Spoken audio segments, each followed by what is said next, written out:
Je vous souhaite la bienvenue à cette autre chronique prévention présentée par Promutuelle Assurance Montmagny-Lillet. Je suis en compagnie du directeur de la prévention chez Promutuelle, Mathieu Labrec, notre chroniqueur. Bonjour. Bonjour Michel. Aujourd'hui, là, on a parlé de l'entretien des deux dernières chroniques, Oui. de l'entretien de la maison. Pas l'entretien, mais la préparation, pardon, de la maison pour l'hiver. Pour l'hiver, oui. Et là, on va parler, et quand on parle d'entretien et de la préparation, ça aussi, c'est très important, c'est l'entretien du système de chauffage électrique. Tout à fait. Maintenant, puis au cours des prochaines chroniques, on va parler beaucoup, principalement de l'entretien des différents types de chauffage. Mais je ne savais pas, par exemple, qu'on pouvait entretenir un système électrique. Parce que quand les plaques de chauffage sont là, je ne pensais pas. Alors, j'ai hâte de t'entendre. Oui, il y a un petit entretien effectué. On a abordé le sujet brièvement dans les précédentes chroniques. Puis juste pour rappeler qu'il y a eu beaucoup de points. On a fait 2 chroniques, beaucoup de points. Sur Internet, cette fiche-là est disponible, préparer sa maison pour l'hiver. Donc, on peut s'en servir justement comme aide-mémoire. C'est où sur Internet? Rapidement, c'est sur le site de Promutuelle, mais rapidement, on peut marquer « Préparer la maison pour l'hiver, Promutuelle », puis ça va nous amener là, directement sur cette fiche-là. Bon, une fiche en 14 points encore là, qui peut être intéressante parce qu'il y a beaucoup de choses à voir, beaucoup de choses à vérifier. Donc, aide-mémoire intéressante. Donc, tout ce dont on a parlé des 2 dernières chroniques, vous pouvez le retrouver, ce que Mathieu nous a mentionné, parce que oui, il y avait beaucoup de choses. Oui. Donc, vous allez sur le site, vous préparez la maison pour l'hiver Promutuelle et vous allez arriver sur toutes les recommandations qui sont bien importantes. Parfait. Donc, maintenant, système de chauffage électrique.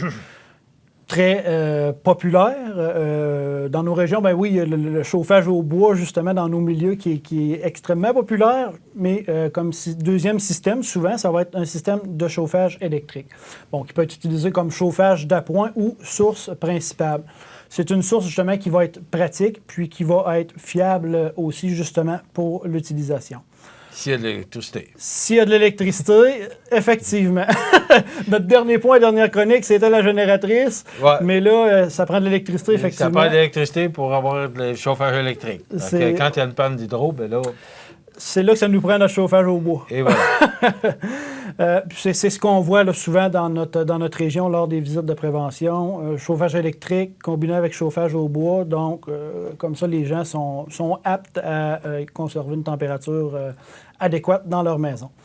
Pourquoi entretenir ces systèmes de chauffage-là électriques? Favoriser leur bon fonctionnement. Encore là, c'est un petit peu comme tout matériel. On veut qu'il fonctionne de manière la plus optimale.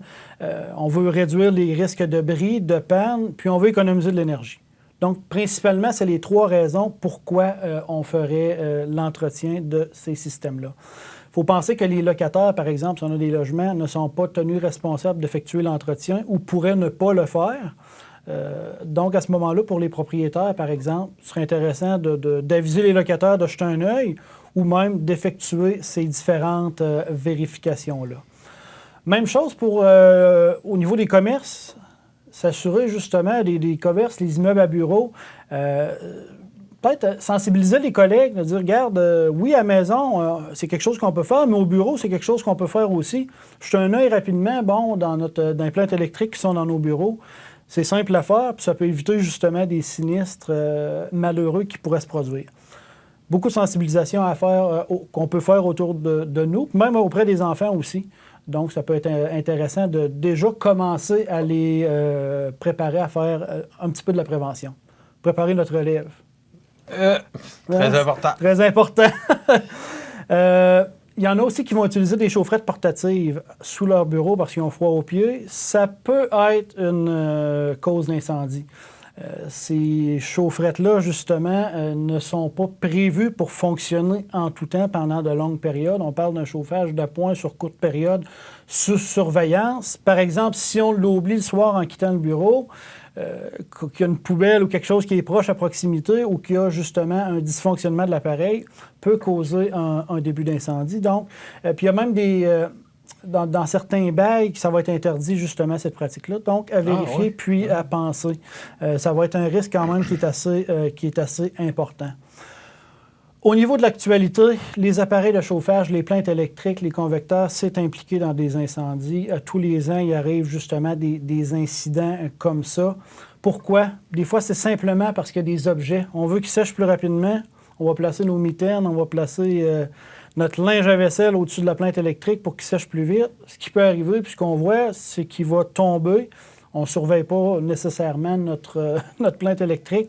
Peut causer encore là un début d'incendie.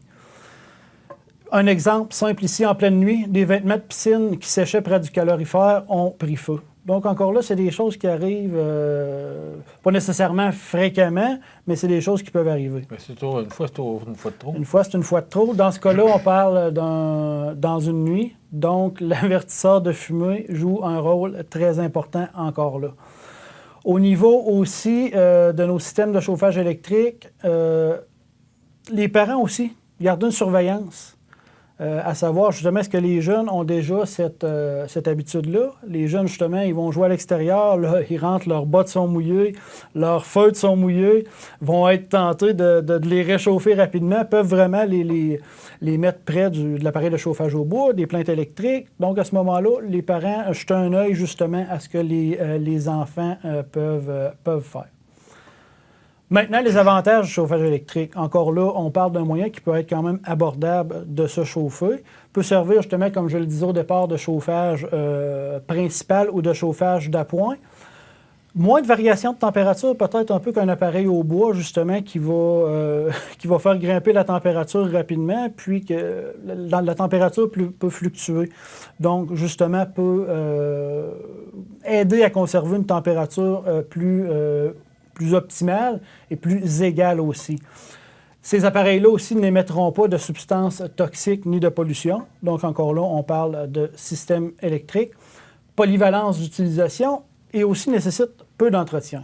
En nécessite par contre, mais pas autant qu'un appareil de chauffage au bois, où est-ce qu'on a notre appareil de chauffage, on a notre conduit de raccordement, on a notre cheminée, donc encore là, plusieurs éléments à vérifier et à entretenir. Au niveau du fonctionnement maintenant de ces appareils-là, ça va souvent chauffer par convection thermique, qu'on va appeler. L'air autour va se réchauffer, il va monter naturellement, si on veut, dans notre pièce pour justement chauffer notre pièce. Au niveau des plaintes électriques, ça va être ce qui va être le plus utilisé souvent, quoi qu'on commence à avoir beaucoup de convecteurs.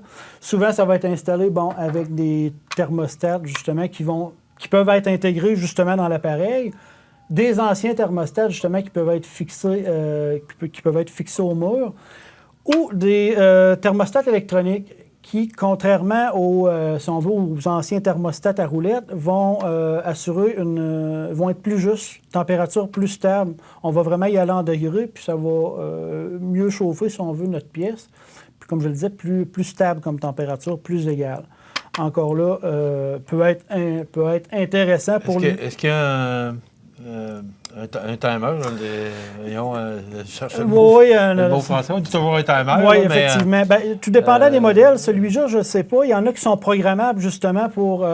si on est à l'extérieur de la maison, justement, pour qu'ils ne fonctionnent pas pour rien. Programmable. Merci. Programmable. Oui. C'est ça, justement, pour qu'ils ne fonctionnent pas pour rien, pour favoriser encore là l'économie d'énergie. Encore là, thermostat électrique, on s'assure de le faire poser par un électricien pour s'assurer du bon fonctionnement. Il faut qu'il soit recommandé. Là. Je vois une petite étiquette. Toute étiquette. En fin de compte, celui-là, on a vu CSA. Celui-là, ça se trouve être UL. Donc, à ce moment-là, ils ont été testés et sont prêts pour utilisation. L'électricien, lui, encore là, va s'assurer d'avoir le bon thermostat pour les bons appareils. Donc, encore là, point très intéressant aussi. Au niveau des plaintes, souvent, on va dire que c'est des ramasses poussières, des ramasses jeux, des ramasses cochonneries, en bon français. Donc, important de les épousseter. Tu parlais dans une autre chronique, là, les crayons d'enfants. Les enfants, effectivement. Les enfants peuvent mettre des petits jouets autour. Oui, ils vont souvent jouer à proximité des pièces de ces plaintes-là, de ces appareils de chauffage-là. Important de les vérifier avant la saison de chauffage. Puis, on s'en rend compte. Souvent, si notre thermostat est placé à un tel degré, les températures baissent. Une journée, on va... Voyons, coudonc, ça sent le brûler. Qu'est-ce qui... on va chercher un petit peu, puis on va se rendre compte souvent que c'est les plaintes électriques. La première fois, si on veut, de la saison qui vont partir. Là, nos poussières vont brûler. S'il y a un crayon, s'il y a un G.I. Joe dans la plainte, Ça va sentir le plastique brûlé ou autre. Un G.I. Joe. Oui, hein, c'est... Il y en a peut-être moins, hein, maintenant. Oui, mais quand même. Moi, j'en ai vu. Fait que s'assurer justement que ces objets-là soient retirés, ainsi que la poussière. On va s'assurer en même temps que le dégagement à l'avant de la plainte, puis au-dessus de la plainte, soit Oui, tu parlais de correct. rideaux, là. Nos rideaux, effectivement, s'assurer qu'ils soient éloignés de la plainte. La manière qu'on peut le voir souvent qu'ils sont trop proches, c'est qu'ils vont être décolorés. Ils vont avoir une bande qui va être décolorée. Il y a une dégradation des matériaux qui va se faire, puis avec le temps, pourrait causer un début d'incendie. Peut-être pas demain matin, peut-être dans 5 ans, mais ça peut créer justement un début d'incendie. Puis il ne nous le dira pas avant, là, justement. Là. Il va se produire, puis justement, on va écoper de cet incident-là. Encore là, des convecteurs aussi qui vont être utilisés, des aéroconvecteurs aussi. Donc, souvent, ça va être dans les salles de bain qu'on va les voir, où est-ce qu'à ce moment-là, il y a un fan, justement, qui va venir pousser notre air. Donc, souvent, c'est des choses qu'on va voir. Au niveau de nos thermostats, j'en ai parlé. On peut parler, justement, que l'utilisation de ces types de thermostats programmables-là va nous faire économiser peut-être un 10 % d'énergie, quand même, là, que certaines études ont prouvé. Au niveau de l'entretien, j'en ai parlé, des plaintes, mais au niveau de tous les appareils de chauffage électrique, s'assurer d'enlever l'accumulation de poussière au moins une fois par année, donc avant utilisation. Avec la balayeuse. Avec la balayeuse. Avant, précaution supplémentaire, on peut s'assurer si on veut, de mettre à off le disjoncteur, justement, parce qu'il peut y avoir des pièces qui sont sous tension. Normalement, sont bien scellés, sont bien entourés, justement, pour ne pas prendre le courant. Par contre... En bon français, fermer le breaker. Fermer le breaker. On est tellement habitué. Il y a des termes qu'on utilise que... Effectivement. C'est des anglicismes, là, mais quand même... Communément, c'est ça. On va parler plus en anglicisme. On va s'assurer aussi que les éléments aient refroidi. Par exemple, si on se rend compte que là, ça sent le brûler, bien, on va attendre que notre plainte ait refroidi avant de faire son ménage. Il faut se rappeler aussi que nos plaintes électriques, souvent les petites ailettes métalliques, c'est coupant. Donc, encore là, un petit risque supplémentaire. On va replacer notre couvercle aussi qu'on a retiré justement pour enlever notre poussière après le ménage. Puis, au besoin, on peut faire appel aussi à des professionnels. Peut-être qu'une plainte électrique, c'est moins compliqué, mais il y a différents systèmes de chauffage qui pourraient nécessiter un entretien recommandé par le fabricant. Parce que souvent, j'en ai pas parlé encore, mais on va tenter de faire l'entretien qui est recommandé par le fabricant. Normalement, ça va être tout détaillé dans le guide d'utilisation qu'on ne conserve pas nécessairement, mais qu'on devrait quand même avoir à l'œil pour justement savoir quelles étapes faire. Rapidement, au niveau des instructions importantes, on s'assure de laisser au moins 3 pouces d'espace libre entre le devant de l'appareil et les objets, dont le dégagement au sol est au minimum de 1 pouce. Donc, à ce moment-là, si on a un divan, il faut s'assurer justement qu'il soit situé à au moins 3 pouces, comme il est surélevé en fin de compte. Je vous dirais que la règle générale, là, on va le mettre à 6 pouces en avant, au-dessus.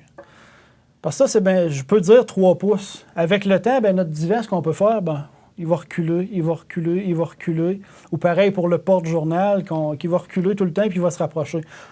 Donc, laissons un espace libre d'au moins 6 pouces entre le dessus, donc notre rideau qui va arriver à proximité, ou ce qui va arriver à l'avant.